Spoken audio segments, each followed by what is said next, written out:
Hi everyone, Chris Shadrock with the City of Boerne, and we know many in our community as well as our neighbors understand and appreciate just how valuable a natural resource that water is. And that's why we at the City of Boerne now have a one-of-a-kind tool to better help us all.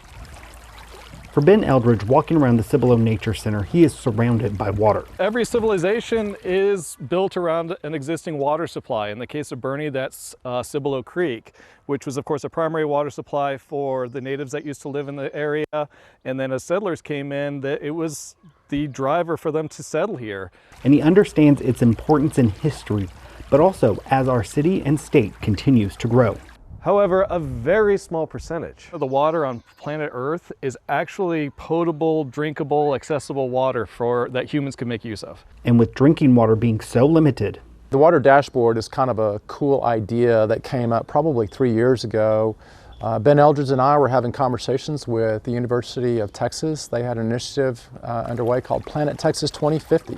And one of the topics we covered with them was this idea of looking at all the resources around water and making sure that we had a good dashboard in place to understand what's going on from a availability, from a supply standpoint, what's going on from a consumption standpoint, and what are all the factors that impact water. A stable and accessible water source long-term remains a priority for Mayor Tim Handren. And as the conversation continued, the men realized something. Figuring out exactly where all the water comes from is not as simple as it should be, nor is it in one location. All this data is available in different formats, and how do we normalize that and get that in one place and then get it in a digestible way that makes it easy to understand? That's really what the project has been for the last 3 years. That is where the City of Boerne, Cibolo Center for Conservation, the Mitchell Foundation, Duke University, and UT Austin all come into play. And after years of work, we have the Boerne Water Dashboard. So the City of Boerne's new water data hub is actually the first of its kind in the world. There are water data hubs at the state level in California, New Mexico, and South Carolina. We have several organizations way outside of the Boerne community that are excited about this because this is going to become a model for something that they want to port across the entire United States, and communities that want to plan for resiliency in their natural resources like water. So we're excited to be on the leading edge, frankly, for the country. Just little old Boerne, we're doing something pretty cool that becomes a model, not just for small communities in Texas, but for communities throughout the entire country. We are very excited about getting this launched. By centralizing many components of our water supply, the Boerne Water Dashboard improves its potential use by the public and other decision makers. On the site, you can monitor drought status, well and lake levels, as well as water conservation and restrictions, just to name a few. As the data architect, Vianney Rueda's role was to take the water-related data that's already being collected and bringing it together for you at home. So the more we can connect as just water users, which ultimately we all are, the more we're better capable of then protecting and creating resilient and sustainable water systems. Ready access and availability of water is a value that everybody holds. So it's relatively straightforward. Actually, water is the one common thread that everybody's interested in.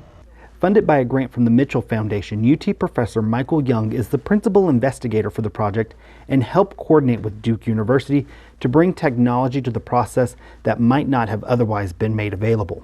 All together, kind of working as a group, and everybody really understood the value of having the data available and then homogenized and kind of brought together into one dashboard where people could start to get some insight. More than a tool for today, it helps us prepare for the future. You know, when we talk about resiliency, that's exactly what we want to be thinking about. Is we know there are going to be all these external events that happen, whether it's weather, extreme weather, climate change, population's going to come. But when we look at resiliency, we really think about the replenishment and the long-term availability. Is that going to be resilient and available, or does that just disappear?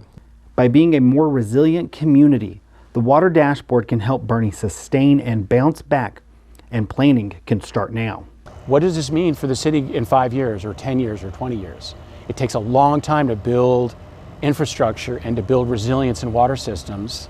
And as the city of Boerne grows, having a shortage of water is not a strategy for success. Also at the heart of the design, the ability to share it with other communities. The City of Boerne has sort of paved the road, has done all of that hard work so that other municipalities, other regions can just come, take this nicely packaged tool and repurpose it for their own needs. The City of Boerne and Cibolo Center for Conservation want this idea to grow. It serves as a proof of concept that can be mirrored by other communities interested in creating their own regional water data programs while improving transparency in water-related information. And that starts right here in the 78006. And that's really the vision for Boerne. We want to see it become so exceptional and so resilient that it is not only the greatest place to live, but even in the face of intense challenges, we can face them almost with a smile because we're ready and because we have the solutions to solve the problems. There's a lot of factors that go into water as a consideration in a community, and that was step one, to make sure that we're thinking about the long view of water from a conservation, consumption standpoint and availability standpoint. Really, it's about long-range planning for this community. While the water dashboard only has Boerne Utilities information on it, the ultimate goal is to turn this into a regional water dashboard with more utilities participating. So that way, folks all across the region can better understand how our water is connected, not only locally, but across the Lone Star State. And that's why you're going to hear more about this throughout 2023. Thank you so much for watching and have a great day.